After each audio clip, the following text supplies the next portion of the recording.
Hi there, Facebook. Taylor Hemness from 41 Action News here, getting ready to bring you another episode of Faith in KC from my church.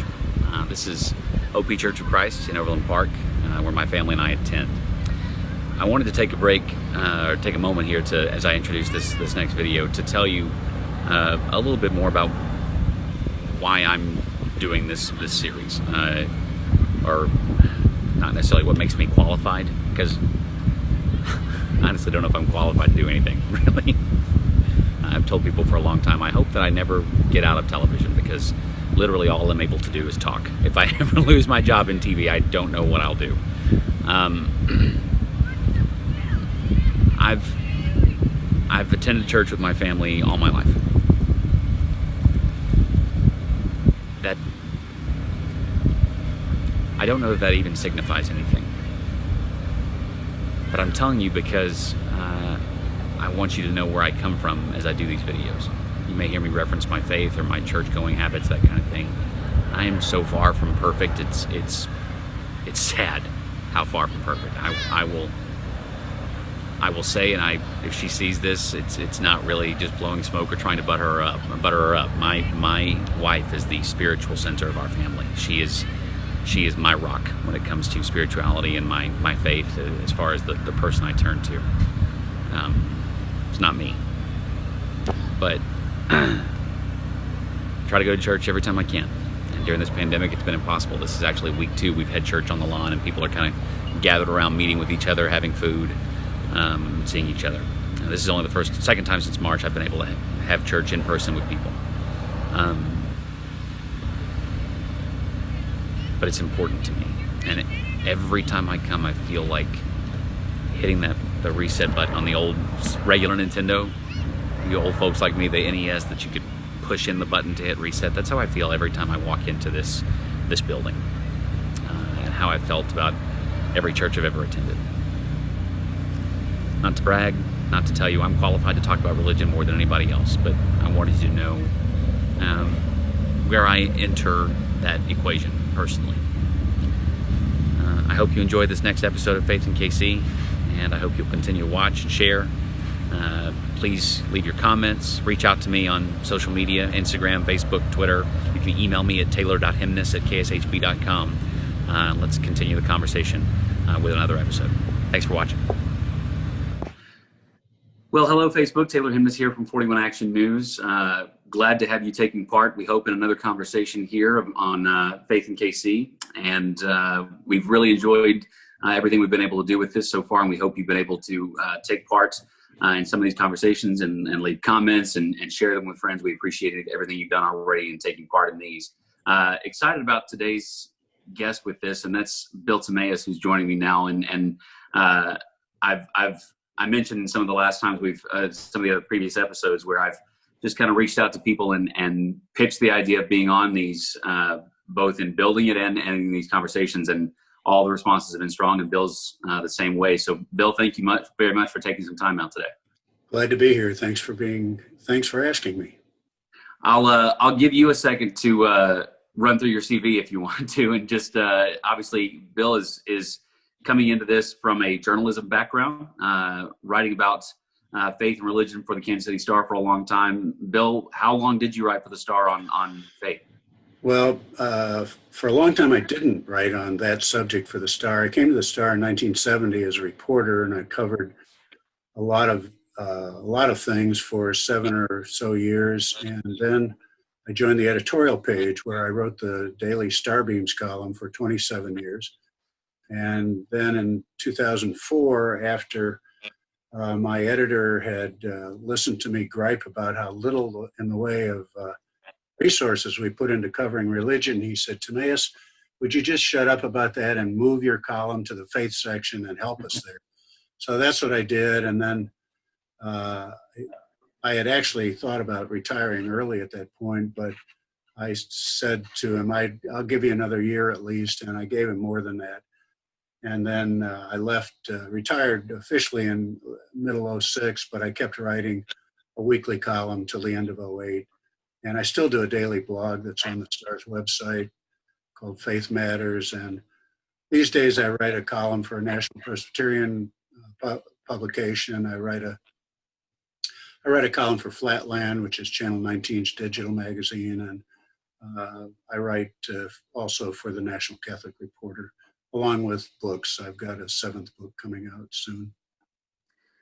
So I want to start there with just covering faith, because that was and religion itself. That was part of what you wanted to do, and the conversation you had with your supervisors and superiors there at the Star about you didn't feel like there was enough resources there. And I think that's probably a fair. I don't think we do a lot of faith-related journalism necessarily on television either. Why do you think it is that journalism and faith don't seem to intersect nearly as much as, say, politics and journalism? Well, I think a couple of reasons for that. One is that covering religion is really hard to do it right, to do it well. There's so many branches of it to mess with, but also historically, a lot of journalists have not been personally rooted in faith. They have been more secular, and thus they don't necessarily understand faith very well. But it's also true that readers, certainly this is true at the Star, readers don't demand better faith coverage very often. They demand sports coverage, they demand entertainment, they demand what I call journalistic popcorn. And when you're looking to, as a writer, to give them journalistic meat and potatoes, sometimes they're not as interested, and you have to find ways to make it more interesting. So I'll approach it this way, just because I didn't get a chance to talk to you on background. I told you some of the people I spoke to on background about how to make this successful and what would be big mistakes, that kind of thing. Is there a way now to talk about faith and religion and spirituality that might make it more successful than it has been in the past, to avoid that popcorn mentality? Is there a way to go about doing it? Is there a change in news consumer that makes it more possible, or are we still kind of where we've always been? Well, I think the job of talking about faith today, whether as a journalist or as a blogger, as a whatever, is to connect the ideas of faith to the events of today.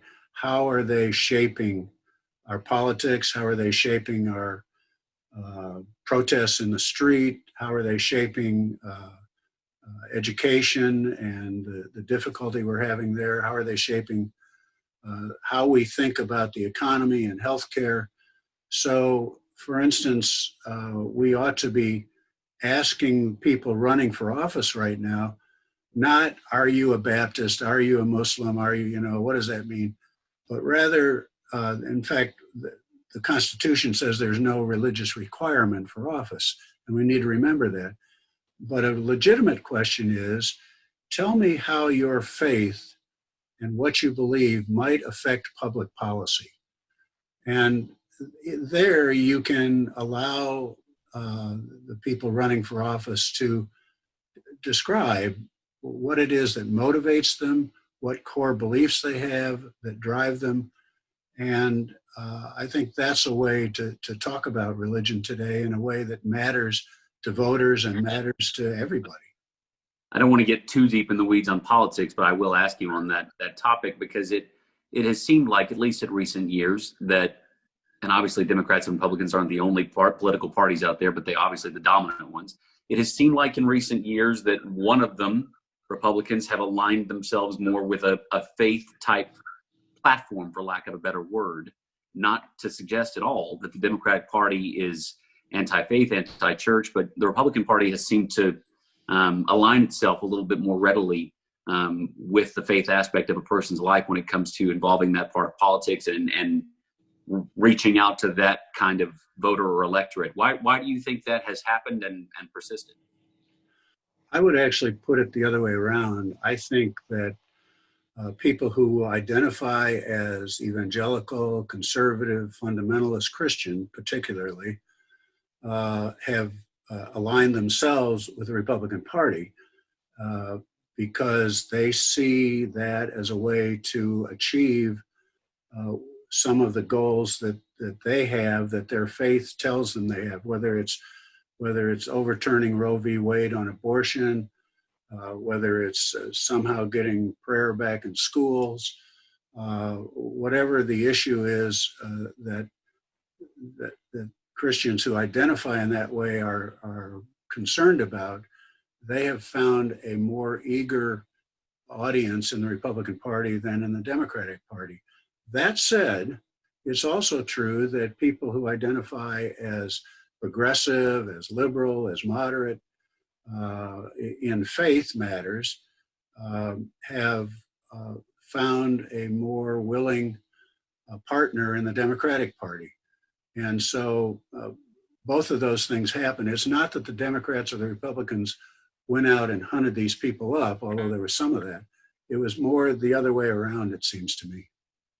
Again, I'm going to save politics for a future episode. I don't want to spend too much time on that today because I do intend to talk more about that later on. But I want to switch gears now and ask you about churches during COVID specifically. The last 6 or 7 months have been a wild time for literally every aspect of life, obviously.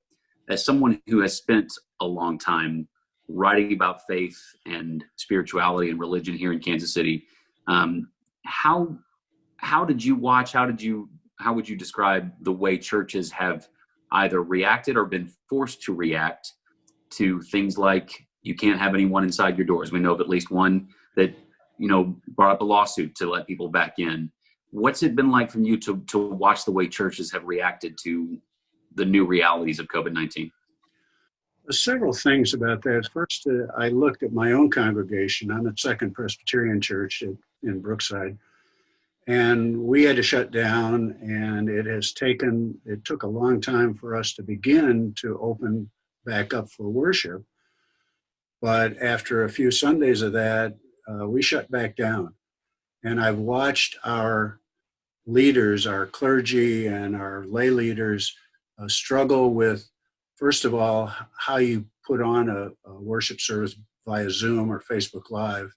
And I'll tell you that our Easter service was a high-tech hilarity. I mean, everything went wrong. And it was so funny that our staff put together a funny video of everything that went wrong, and it kind of went viral. But beyond that, I have followed how pastors are dealing with funerals, for instance, and I've written a column about that many funerals are just at graveside now. And some of them are done on Facebook Live. A lot of funerals are being postponed. The family goes and buries whoever it is, and then they say a memorial service will be held later. So if we ever get a vaccine and we get past this, pastors and rabbis and imams are going to be jammed with memorial services and funeral services. The other thing is involving education classes as part of all of this, and both in congregations and in our seminaries. We've got 4 or 5 major seminaries here in Kansas City, and I did a column about what they're doing as well, and they're having to adjust on the fly. They're doing a lot of online classes. They are struggling with how to raise funds as they have to do, and churches and synagogues are struggling with that same thing. But there has been a lot of jumping around to try to adjust, and yet the interesting thing is that people are recognizing that there are benefits to all of this. There are people who now are able to go to worship via Zoom who've been homebound. And a rabbi told me the other day, I'm seeing people, he said, in my congregation that I haven't seen for a year. And so there's some good stuff happening with all of this. And every congregation, once we're sort of past this, is going to have to reimagine who they are, how they work, and what part technology will now play in this. Because that's a new tool that it's not all that new, but it's a tool that we haven't used as much as we're using it now. You don't have to be a religious person or a member of a faith community to have heard the old, God, why didn't you get me out of this? I sent a boat, I sent a helicopter story slash joke. And if you're the one person watching this episode who doesn't know what I'm talking about, I apologize, but I think most people would. In fact, a coworker and I were just referencing that this morning because they had a person talk about the faith aspect of COVID-19 when it comes to how to respond just as a person to mask wearing, protecting oneself, protecting others in the wake of, well, God's going to protect me. There's been some pretty strong opinions about faith versus a pandemic during this time. You just mentioned that you're obviously a church-going man. I believe, and I think your bio says you're an elder at your church. Is that correct? That's right. That's an elective office in the Presbyterian tradition. Right. Yeah. So what do you make of the whole, this is what I'm supposed to be doing to protect myself and to protect others? And listen, I pray and I believe God's going to protect me. And if it's my time to go, it's my time to go. But I believe this is what I'm supposed to do. I know it's a kind of a complicated question, but there's some strong opinions on it. Well, it seems to me that this question goes back to the old theodicy question. That question asks, if God is good and all powerful, why is there evil and suffering in the world? Right. And so there is no, by the way, there is no exhaustive answer to that question. It is the open wound of religion. And we have ways of saying, well, it's free will, it's God testing us. You know, everybody's got some kind of answer, but there's nothing that satisfies everyone. And we should recognize that. We should recognize that we are in a time when there is paradox and there's uncertainty, and not be ambiguity, not be so concerned about straight line answers. As for the question of COVID, and first of all, where did it come from? Is this God's punishment for us? You know, that if so, that's not a God in whom I have much faith. Yeah.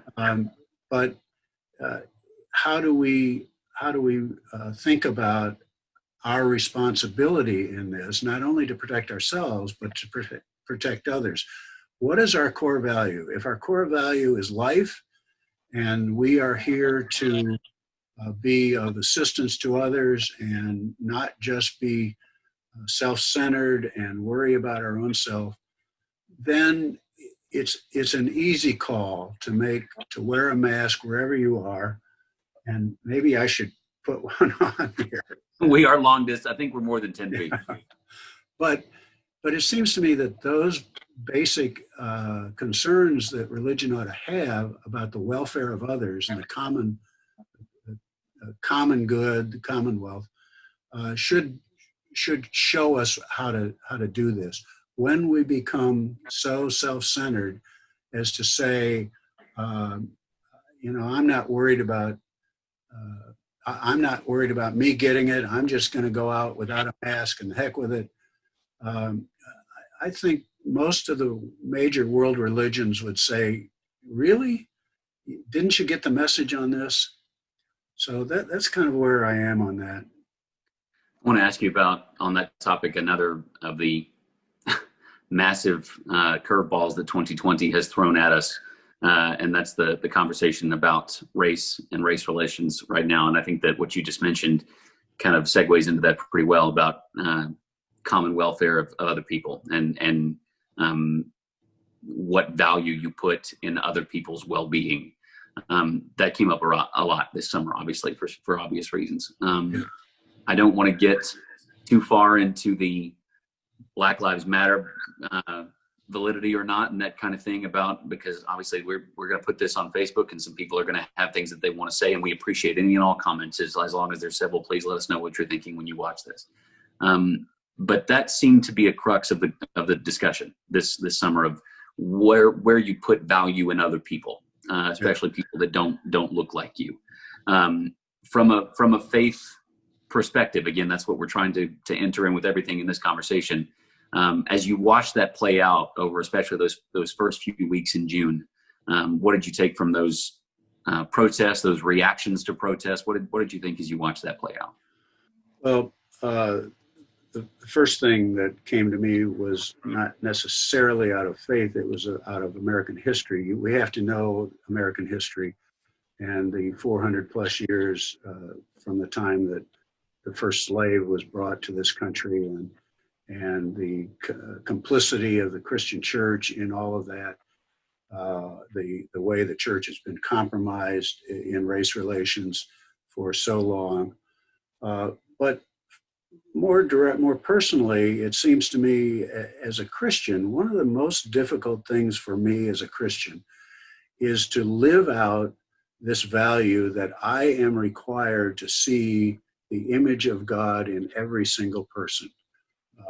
And when people are out on the streets protesting the death of George Floyd and so many others, it seems to me that one of the things they are saying, whether they're doing it from a religious perspective or not, is that that person who just died at the knee of a cop was made in the image of God. And we need to respond in that way.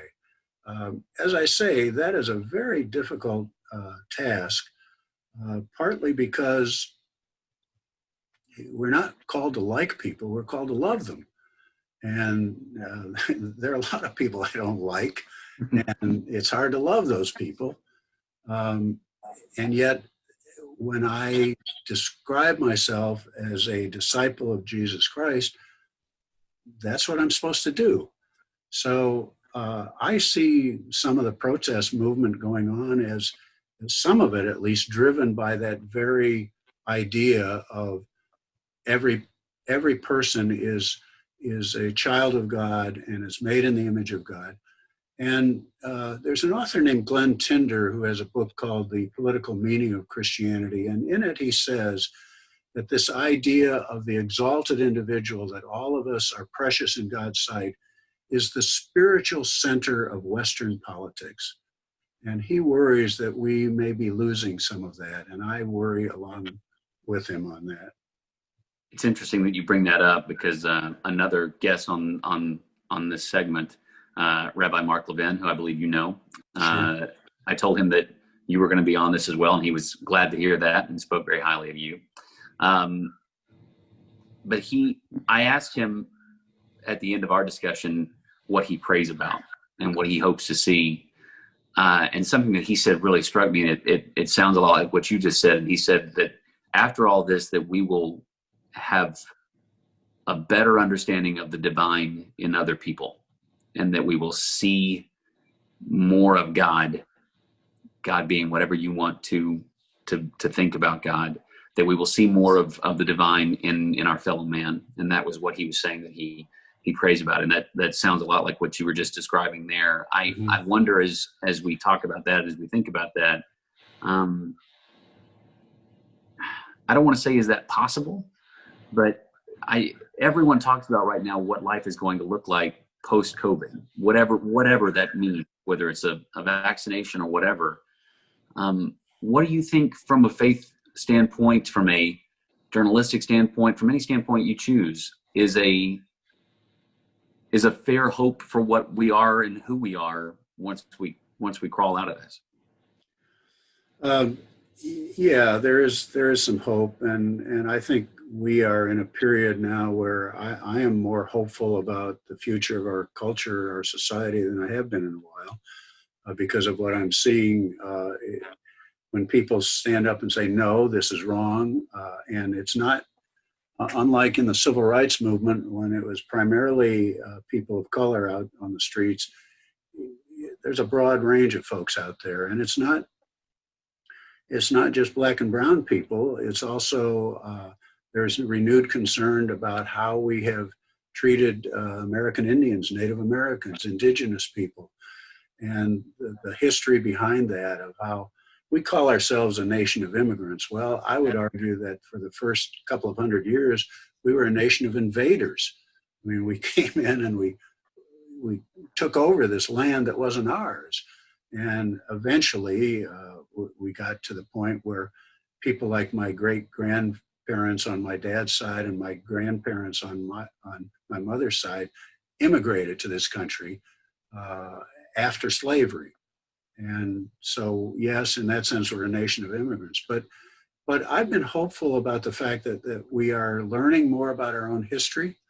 We are learning what the results of that history have turned into today, and where we still fail to take seriously the words in our founding documents that the founders didn't even believe, which is that we're all created equal.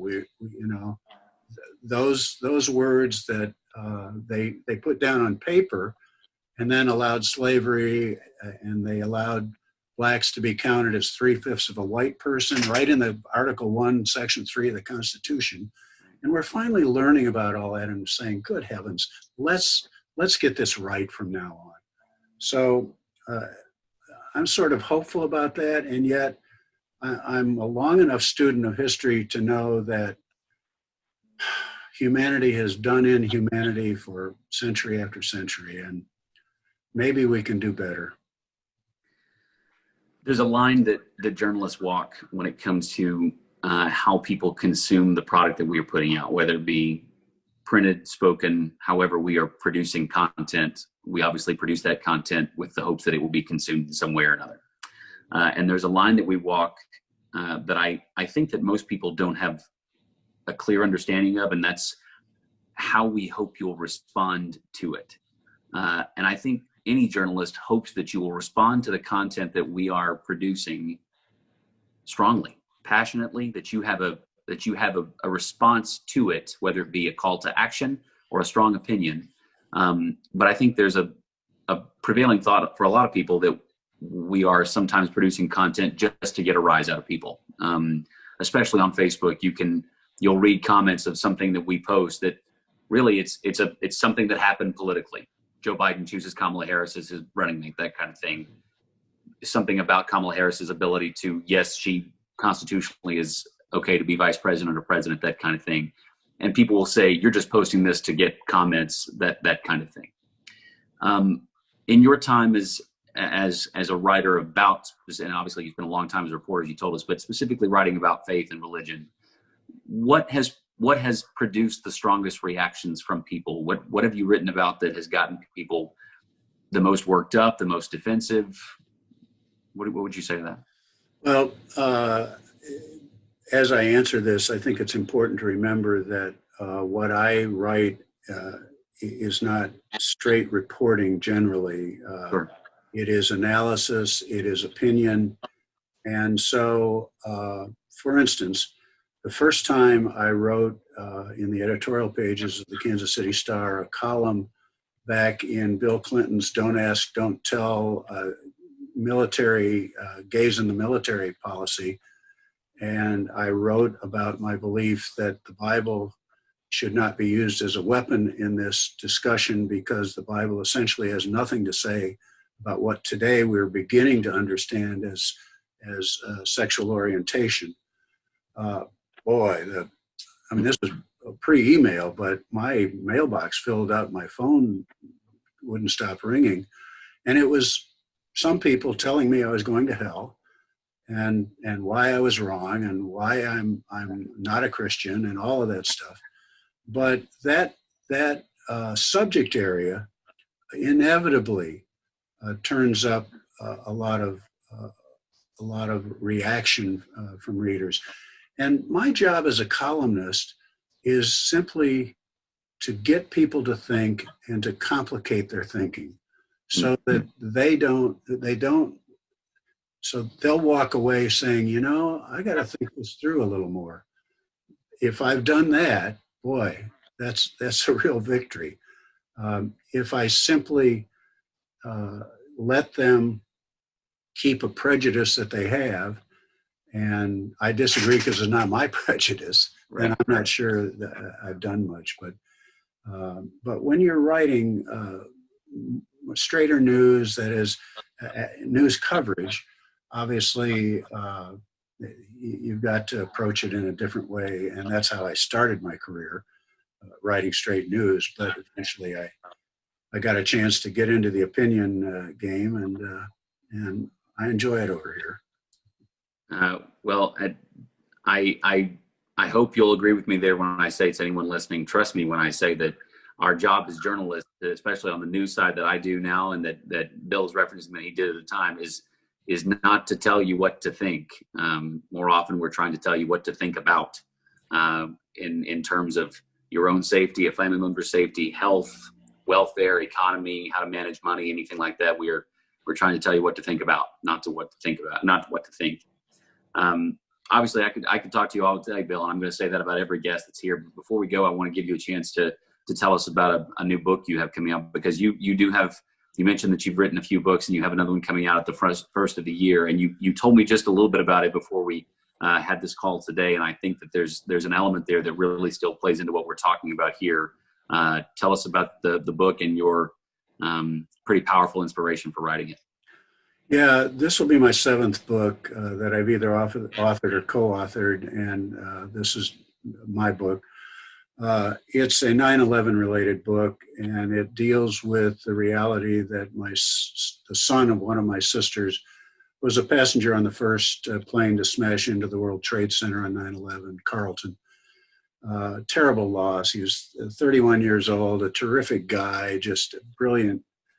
And he and I were very close. And so I've spent the last 20 years not just writing some about Carlton, but also about helping readers understand how the hijackers had misshapen Islam to justify their violence. So this book, it's called Love, Loss, and Endurance. It will be out after the first of the year. And in it, I tell the story of how this impacted in a smash way my own extended family. But beyond that, I'm trying to explore the question of how people get sucked into monochromatic, straitjacketed religious thinking that leads to violence. Whether it's the hijackers or whether it's the Dylan Roof who blew away people at Mother Emanuel Church, or whether it's people at a synagogue in Pittsburgh who were killed for being too many to count, too many to mention. Yeah, absolutely. And so I'm taking the book to tell not only our family story, but to also explore that question. Well, I think that would be an incredible read, and I mean, I don't mean to sensationalize anyway, but I think that it's not hard to look at what has happened this year and to see that the steps that people are taking as far as drawing lines in the sand don't feel vastly removed from what you're describing in this book. And obviously what you're describing is the height of violence and terror and horrible acts committed by one person or a group of people against thousands of others. But it feels like the beginning of the same kind of path, some of the lines that people draw now that appear to be faith-based. And I don't think that's sensationalizing to suggest that there's the same beginnings of thought processes in some cases. Yeah, in fact, this new book is kind of a follow-up to my last book, which is called The Value of Doubt, in which I suggest to people that one way to faith is through the valley of the shadow of doubt. If you're not able to ask the hard questions of faith, you're never going to get to a strong faith. So this kind of follows up on that. Not to go too anecdotal, but I think I mentioned the first episode. I went to a Church of Christ school. I was raised in the Church of Christ. I went to Abilene Christian University in Abilene, Texas. And I remember being challenged early on because there was something about worship and specifically women in worship that I thought, a belief that I held. And a classmate of mine challenged me on it. An older classmate of mine, older classmate of mine. I'll never ever forget. She looked at me and said, "I would challenge you to really understand why you believe what it is you say you believe, and have a good answer to that question. Because if you don't, you might be carrying someone else's faith. You're not carrying your own." And that stuck with me as strongly than maybe anything any professor ever said to me in 4 years of going there. And I would just add to that, that in these difficult conversations where we're just throwing beliefs back at one another, the thing to do, it seems to me, is to stop. And when someone throws something at you that seems wrong, don't challenge it as wrong immediately. Say, tell me how you got there. Yeah. Tell me what you read, what you learned that led you to that conclusion. And when the person responds without a full answer, say, I need a little more than that. Help me, and you can actually learn from that person with whom you disagree. Sure. And you can both change. So that's, I think, the necessary response. Bill, how can someone get to your blog if they watch this and have things that they want to read more of yours? I know that I've read a couple of yours just since learning who you are, and I intend to read more, but how can other people go and find your blog? The easiest way is simply to Google my last name, Tammeus, and it'll pop right up. It's billtammeus.typepad.com, but who's going to remember that? You can find it on Twitter too, because you've got a link to it on your Twitter page too, right? Yes, or I'll tell you what, you can go to my Amazon author page, and the blog now appears there every time it publishes. So lots of different ways. It's also available on the STARS website, but to find that, it takes some serious digging. Well, Bill, it was a pleasure to meet you, at least virtually, and I really can't thank you enough for your time and for your honesty and for just your thought processes today. I really appreciate your time. Thank you very much. I'm honored to be here. Thank you, Taylor. Please feel free to share this, as we're going to ask with every episode. We hope to continue this, but we want to hear what you think and what you have to say. Share this on your own Facebook pages. Let us know. You can reach out to me on Facebook, via email. You can find my contact information on kshb.com. I'm on Twitter. I'm on Instagram. I'm easy to find, maybe a little bit easier than Bill is in some cases. And my name is just that much easier to spell on the last name part. So for Faith in KC, I'm Taylor Hemness. Thanks again for watching.